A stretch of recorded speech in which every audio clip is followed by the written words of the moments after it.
The galaxy paused when 60,000 humans swayed in silence, broadcast live across 10,000 star systems by the proud Auric Empire. But it wasn't the screams that haunted them, it was the calm, measured voice of the human diplomat that followed. This transmission is now under Terran control. You've mistaken our silence for surrender. You won't live long enough to make that mistake again. They didn't scream. Not one of them. 60,000 colonists stood in rows, nooses draped over their necks like ceremonial chains. The Auric High Lords had arranged the gallows in orbital formation above Gleesby, every hanging platform synced in a perfect sequence. The broadcast beamed to every known system. No filters. No disclaimers. Just a cold, calculated display of dominance. The last man dropped. Then the transmission cut to static. Seconds later, it returned, only now the angle had changed. The Auric emblem had been overwritten. A new feed appeared, gritty and grainy, from an old human terminal. Solomon Raz stared into the lens. "This channel is now under Terran control," he said, his voice measured like a man loading a gun with each word. "You hang farmers, teachers, children. You called it justice." He didn't blink. "We call it war."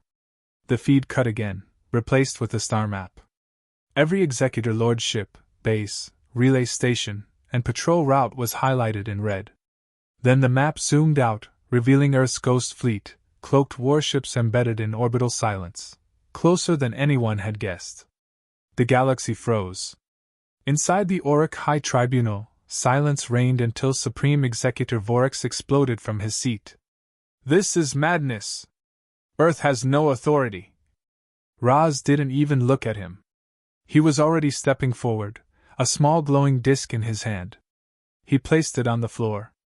A hologram rose, crackling, projecting footage from Gleesby before the purge, smiling colonists, schools, fields, children playing in zero-G bubbles. Then, intercepted Auric transmissions, encrypted orders, neural override codes, declarations labeling the colonists as instability vectors. "Your people executed a non-combatant population after they discovered your control node frequencies. You silenced them to maintain neural dominance over compliant species. And you called it a legal penalty." Executor Shin bared his fangs. "You're here to scream into the void? You have no army." Raz turned his head slowly. "That's the difference between humans and the void. We scream, and the void listens." He pulled out a sealed data plaque and tossed it across the floor. It slid to the foot of the tribunal dais. "Article 17 of the Auric Binding Accord," Raz said. "The right of mortal reckoning. Forgotten by your species. Remembered by mine." A murmur spread through the chamber like a virus. That clause hadn't been invoked in 10,000 years. Most thought it was a legend. An obsolete, ceremonial pathway to justice through warfare. A duel between civilizations, sanctioned, observed, and irreversible. "You don't want this," Vorax hissed. Raz raised an eyebrow. "You already had it." The chamber guards tensed. Raz didn't flinch. His heart rate was steady. He'd rehearsed this moment 1,000 times. Not in simulations, but in nightmares, every night since Gleesby had gone silent. "You believe we're still the weak ones? Still the scared little monkeys who asked to join your empire to feel safe?" He took a step forward, unarmored. "That was a mistake." Executor Shin gestured. "Detain him." The guards stepped forward. They didn't make it 2 steps. The tribunal floor lit red. Earth's orbital override codes, embedded years earlier in the tribunal's foundation, activated with surgical precision. Every Auric weapon locked. Every defensive turret rotated outward. Their control systems went dark. For a few moments, every Auric in the chamber was utterly powerless. They looked around. The galaxy was watching. And Raz was smiling. "I didn't come here to win an argument," he said. "I came to give you a chance to confess before the fire begins." The lights flickered. The override faded, returning power to the Auric defenses, but the point had been made. "We've always been underestimated," Raz continued. Your kind see emotion as weakness. Our grief, our rage, our stubbornness, you thought it made us controllable. But that's where you failed. Emotion doesn't control humans. We weaponize it. A diplomatic envoy from the neutral Alari Confederation leaned forward, visibly shaken. Are you seriously attempting galactic trial by fire? Raz looked at him without a flicker of apology. We're not attempting. It's already begun. In orbit above 3 Auric-controlled moons, Earth's ghost fleets decloaked. No warning. No warhorns. Just action. They disabled orbital relays, hijacked propaganda signals, and broadcast the full footage of Gliese V, unedited, uncut, shown to every corner of the known galaxy. The executions. The silence. The children falling from the gallows, one by one. Then Ra's voice again. Do not look away. If you look away, you are Auric. Back in the tribunal, panic started to rise. Executor Vorex slammed a clawed fist onto the table. We will erase your species from every archive, from every databank. No one will remember you existed. Raz slowly turned, his coat brushing the floor. Then we'll become the ghost that haunts your entire civilization. We will be the memory that returns in your bloodlines. And what justice do you propose? Sneered Shun. Raz raised a finger. Not revenge. Justice. He pointed to the plaque again. You will surrender every executor lord tied to Gliese V. You will stand public trial, by your own laws. You will open your slave registers, remove neural overrides, and submit every Empire communication log for interspecies audit. Or, he turned, walking toward the doors. We will burn your archives, dismantle your ships, and we will give every enslaved world your exact coordinates. He paused before exiting. We have only one rule now. For every one of ours you silence, 10 of yours will speak your secrets. The doors hissed closed behind him. Outside, the stars were already shifting. And the void? It listened. The Auric High Lords believed in 2 things: obedience and spectacle. So when Earth's ghost fleets began carving their way through the galactic fringe, they did what tyrants always do when afraid: they made it personal. 6 human outposts were hit within 20 hours. No warning, no declaration. Orbital bombardments, biological viruses, blackouts across deep space colonies. 4 million civilians were dead before Earth officially responded. The message was clear: the tribunal was a stage, not a shield. Solomon Rouse stood in the emergency war chamber aboard the TSV Threnody. He hadn't slept. His left eye was bloodshot. His neural implant flickered faintly across his temple. Reports streamed in: casualties, rebellions, intercepted chatter from alien slave networks. The Auric were preparing to erase Earth the way they erased Gliese V, completely. He pressed his finger to the console. Execute Protocol Vesper. On the other side of the galaxy, 12 dormant Terran dreadnoughts powered up silently, emerging from asteroid camouflage. They transmitted a single signal to the galactic relay grid, an unfiltered rebroadcast of the Gliese executions followed by a new message from Raz, transmitted in 1,000 languages. You thought this would be clean. Quiet. Erased. The Auric scrambled their fleets. But Earth had prepared for this a decade ago, in secret, under the guise of economic expansion. Every fuel station, every merchant post, every supply depot the Auric had ignored was now blooming with countermeasures, magnetic disruptors, cloaked mines. They had seen Earth's diplomats. They had forgotten Earth's engineers.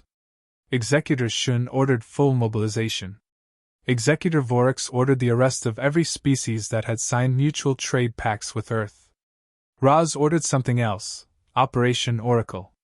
The operation was simple. Brutal. Not focused on victory, focused on revelation. Every neural suppression field used by the Auric to control vassal populations was targeted and destroyed.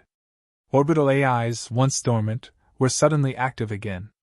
Former slaves began to remember their languages, their histories, their pain. Within 72 hours, 14 client species had declared mutiny.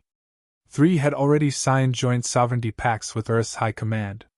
Back in the Auric Tribunal, The High Lords howled for justification. Raz returned, this time unarmed, wearing a gray diplomatic coat laced with plasma scoring from a prior assassination attempt. "You call this escalation?" Raz said as he addressed the chamber. "We call it retrieval," Voryx hissed. "You dared to arm our pets?" "They were never yours," Raz replied. "They were just too afraid to speak until someone else did first." Shun slammed his clawed fist. "You've broken the sacred accords. You shattered them the moment you looped nooses over innocent necks and streamed it for sport. Those colonists were insurgents." Raz cut him off. "They were teachers, engineers, and 12,000 children.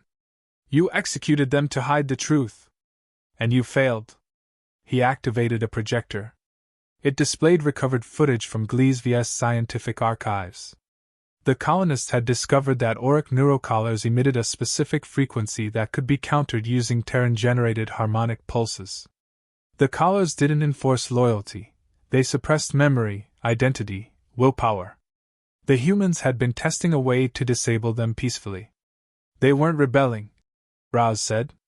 "They were trying to set others free." The chamber fell silent. "You didn't hang them because they were dangerous," he continued. "You hanged them because they knew." For a moment, even the most hardened auric couldn't meet his gaze. The neutral species watching the tribunal began murmuring across channels. Subspace signals buzzed with data. A dozen independent AI nations initiated inquiries. Trade systems hiccuped as millions of interstellar entities paused to reanalyze the structure of their loyalty to the Empire. Raz had no army behind him now. He had something worse. He had doubt. That night, Raz received a message. No encryption. No sender. Just an image, his childhood home on Mars, burning. The coordinates were from an auric-controlled sector. They had started targeting families. He didn't weep. He opened the file, studied the timestamp, and added it to his ledger. Then he walked to the command deck and issued 3 new orders. Activate the Horizon Lance over Sector 6. Full beam. I want their fleet base turned to gas. Broadcast the footage from Galactic again. Add my coordinates. Let them know I'm not hiding. And send this message across all channels. He recorded it in one take. To the Auric Empire. I'm Solomon Raz, Terran Diplomat. You burned my people. You tried to erase my voice. You think this ends with me. It doesn't. It ends with your name becoming a curse whispered across dying stars. 3 hours later, the Horizon Lance fired from low orbit. The Auric Sector 6 base, once home to 4,000 vessels, vanished in a pulse of artificial plasma fusion. In retaliation, the Auric launched a new weapon, Project Oubliette. A memory erasure system powered by dark matter algorithms designed to wipe any trace of a species from every neural registry, cultural record, and data vault. Earth was their target. Within minutes, history networks began updating. Archive entries flickered. Encyclopedia Galactica started deleting Earth's entries. School lessons across hundreds of star systems suddenly had blank spots where human used to be. But Earth had anticipated this. 10 years prior, Solomon Raz had ordered a secret directive. Every Earth vessel, embassy, satellite, and AI was to carry embedded deep core redundancies, cultural beacons immune to Oubliette's frequencies. Each encoded with the collective memory of humanity. And they had been activated the moment Oubliette went online. Billions of transmissions burst through the galaxy like a virus. Images of human art. Recordings of songs. Quotes of defiance. Scenes of love. Speeches from soldiers. Ra's voice echoed across the stars.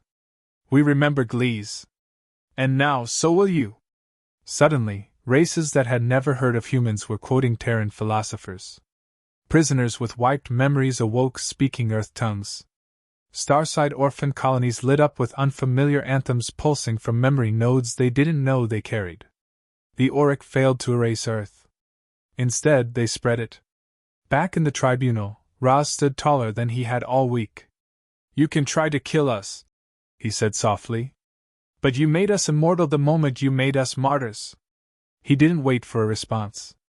He turned and walked out again. This time, the galaxy followed.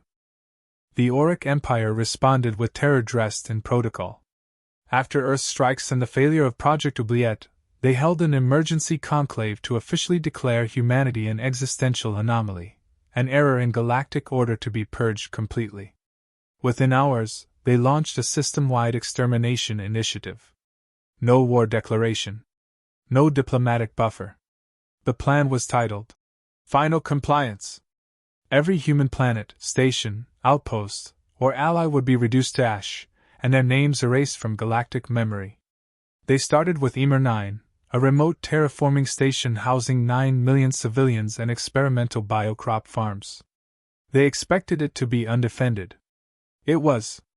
But the Empire forgot who they were dealing with. The humans had predicted a move against Emer 9. What they didn't expect was the scale: 20 executor dreadnoughts, flanked by 50 support cruisers and annihilation drones. The message came 12 minutes before impact. The orbital defenses activated on a delay. Raz, watching from the TSV parallax, issued no order.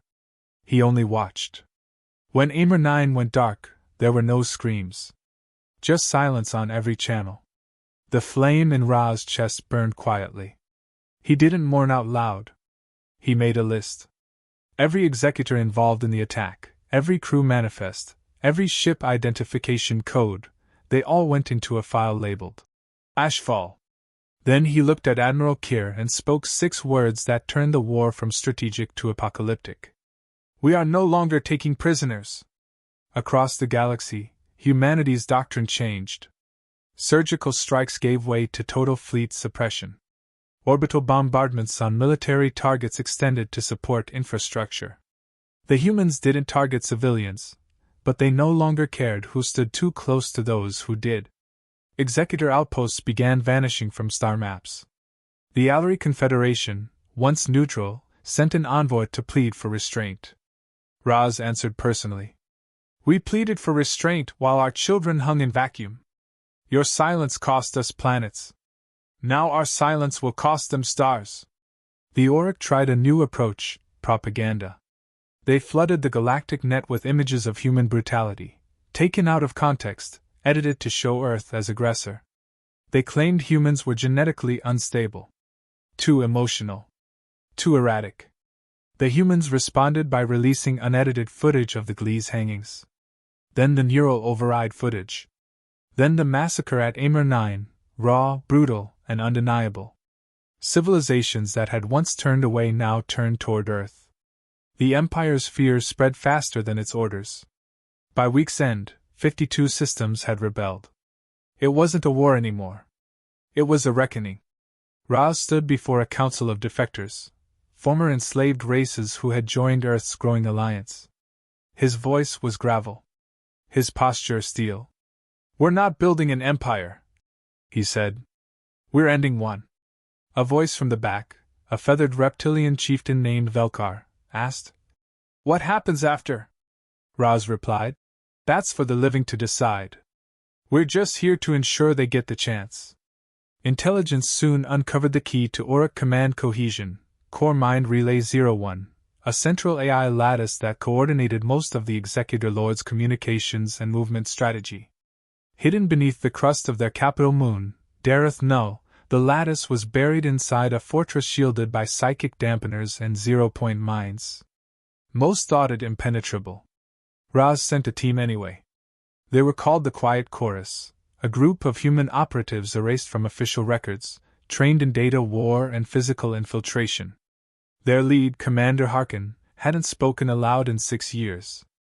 Their only mission was to get close enough to Core Mind Relay 01 to insert the Catalyst script, a virus designed by Terran engineers that wouldn't destroy the relay, but force it to confess. It would expose every crime, every secret operation, every manipulation the Empire had ever committed, and broadcast it galaxy-wide. Failure meant annihilation. The Quiet Chorus didn't fail. 72 hours later, every terminal across the Auric Empire, military, civilian, administrative, lit up with the same message. This is not a malfunction. This is your history. Authored by your masters. Signed in blood. The screens then began cycling through atrocity after atrocity. Images the Empire had hidden. Executions. Genetic experiments. Slave breeding programs. Entire species wiped from records. The silence afterward was planetary. Within days, the Auric military began fracturing. Ships refused commands. Colonies cut communications. Entire planetary garrisons laid down weapons. One by one, the executor lords were left exposed, alone, their own systems turning against them. Still, the core command didn't stop. They launched a final contingency, Red Protocol Sigma, a full assault on Earth itself. A combined armada of over 3,000 vessels warped toward Sol, prepared to glass the planet in a single coordinated strike. Raz had anticipated this too. The humans had evacuated Earth 6 days earlier. The Sol system was empty, except for what the Empire couldn't see. Raz had stationed the Aegis Arc, a prototype defense platform hidden in the corona of the Sun. Armed with graviton warheads and solar inversion beams, it was invisible to auric sensors and deadly at close range. As the fleet passed Neptune, the Arc activated. 900 ships disintegrated before the Empire even understood they were being targeted. Then the signal came again, this time, from the Arc itself. Ra's voice. Calm. Final. You're not fighting a species. You're fighting our memory. And we've made sure it never dies. The remaining ships scattered. Some jumped to deep space. Others self-destructed. The command structure collapsed. The Auric Empire had no center anymore. Only crumbling borders and echoes of screams they once televised with pride. Solomon Raz stood at the center of it all, quiet, unshaken. His war wasn't just for the humans lost, it was for the silence that followed. He didn't smile when the Auric fell. He didn't gloat. He just watched the flames with cold eyes and whispered the name of every world they'd once made bleed. Then he prepared for what came next. The Auric Empire no longer existed in any functional sense. Its ships floated derelict in orbital graveyards, its relay stations screamed into the void with no one left to receive them, and the last of its executor lords had fled to hidden cores deep within unstable sectors, hoping distance might dull the memory of what humanity had done. But memory was exactly what Solomon Raz had spent his life turning into a weapon. He sat in the tribunal hall again, the same one where they once laughed at his invocation of the right of mortal reckoning. Now, no laughter echoed in its carved stone silence. Half the seats were empty. The others were filled not by Auric delegates, but by representatives of liberated species, scarred, cautious, but standing tall. Raz stood in front of them not as a conqueror, but as the man who lit the fuse that ended 1,000 years of fear. "We didn't come to rule," he said plainly. "We came to make sure you could speak without bleeding for it." A delegate from the once subjugated Eurythi rose. "And what happens to those who built the gallows?" Raz looked at him without blinking. "They'll stand trial, by the laws they once used to kill us." "You won," another voice muttered, somewhere behind the chamber's echo. "You could wipe them out." "I could," Raz replied. "But if we do to them what they did to us, the galaxy learns nothing. I want them judged. I want them remembered. I want every generation after this one to see what silence, what complicity, what obedience to cruelty costs."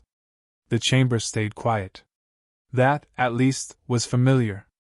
Then came the final message from the last surviving High Executor, relayed through an outdated protocol, barely decrypted in time. It was a single phrase, sent across every galactic relay simultaneously. "We surrender. But not to Earth." The implication was clear. They would rather hand themselves to oblivion than let humanity define their end. But Solomon had anticipated that as well. He opened a final broadcast, this one curated, not hacked, and transmitted through legal diplomatic channels. "This is Solomon Raz, human of Earth, speaking to the last of the Empire. We don't want your flag. We don't want your throne. We want your confessions. We want your secrets spilled like the blood you so freely shed. You can surrender to the void if you like. But history won't." The feed shifted to visual, a vast archive vault buried beneath Luna's surface. Thousands of servers. Testimonies. Documents. Voices. Images. We've compiled every atrocity. Every silenced scream. And we've made sure your legacy cannot be rewritten. You will be studied, not feared. You will be remembered, not revered. Your name will survive, so children can learn what it looks like when the strong believe justice is optional. The broadcast ended. No retaliation followed. In the weeks that followed, the Galactic Conclave reconvened, not as a puppet show, but as a true forum. The first vote they passed was a full ban on neural override technology. The second was the dismantling of every Auric-designed control system across allied worlds. The third was unexpected. A monument. Not to Earth's victory, but to HFY. It would stand at the heart of the new conclave, a silent sculpture of 60,000 stars, each one representing a name. The names would be recited in sequence, every year, for as long as any species could still remember their own. Roz didn't attend the unveiling. He returned to Earth, to a mountain settlement overlooking what was once a war bunker and now served as a peace archive. He lived in a room lined with nothing but silence, and the occasional transmission from systems still in recovery. On the third day of winter, he received a visitor, an Auric child, escorted by a Jurethi elder. No collar. No handlers. Just wide eyes and questions. "Were you the one who burned our sky?" the child asked. Roz nodded once. "I was. Why didn't you burn us too?" He crouched slowly, his back stiff from too many battlefields. "Because someone has to break the pattern. If all we do is mirror what hurt us, then we stay slaves. Not to them. To the cycle." The child considered this for a long time before asking, "Are you finished now?" "No," Roz said. "But I've started something that will outlive me." He walked to the console and keyed in one final order. Across 1,000 listening satellites, across millions of data clusters, across galaxies still carrying the scent of war, a final command spread through Earth's memory beacons. "All silent witnesses, broadcast the truth. Not the fire. The reason we lit it." The archives opened fully to the public. Footage of trials. Transcripts of testimonies. Death tolls. Survivor interviews. No edits. No erasures. All of it, everywhere. The final war had ended not in blood, but in clarity. The message was simple. Justice is not vengeance. Justice is remembering. And humanity would not forget. As the sun set over Earth's quiet valleys and new stars blinked into the sky, children across thousands of worlds read stories not of victors, but of resilience. Not of dominance, but defiance. Not of fear, but of fire held in a steady hand. Solomon Roz stood alone on the cliff's edge and finally allowed himself to breathe. This time, the silence didn't feel like defeat. It felt like legacy. The first official document signed after the fall of the Auric Empire wasn't a treaty or a ceasefire, it was a death certificate. Not for a person, but for a concept, imperial immunity. The belief that rulers stood above consequence, that power excused cruelty, that justice was only for the defeated. The signature on that death certificate belonged to Solomon Roz, though he hadn't written it by hand. He'd carved it into the memory of the galaxy with fire, silence, and steel. The new tribunal was smaller. Simpler. It didn't broadcast executions or display prisoners in chains. It asked only one question to each of the executor lords now standing trial. "When did you know?" Each answered differently. Some claimed ignorance. Some claimed duty. One, stripped of all rank and neural augmentation, stood without flinching and said, "The moment we saw you wouldn't bow." He was sentenced not to death, but to exile on the ruins of HFY, unarmed, unescorted, and alone. No one protested. In a private chamber above the proceedings, Roz listened to the verdicts in silence. He hadn't spoken publicly since the final transmission. Not because he had nothing to say, but because he knew when the story wasn't his anymore. The galaxy had taken the fire he'd lit and passed it forward. But not everyone was ready to move on. A transmission came from the edge of forgotten space, encrypted, unauthorized, and unmistakably human. A rogue fleet commander named Adrian Mock. Once a naval hero.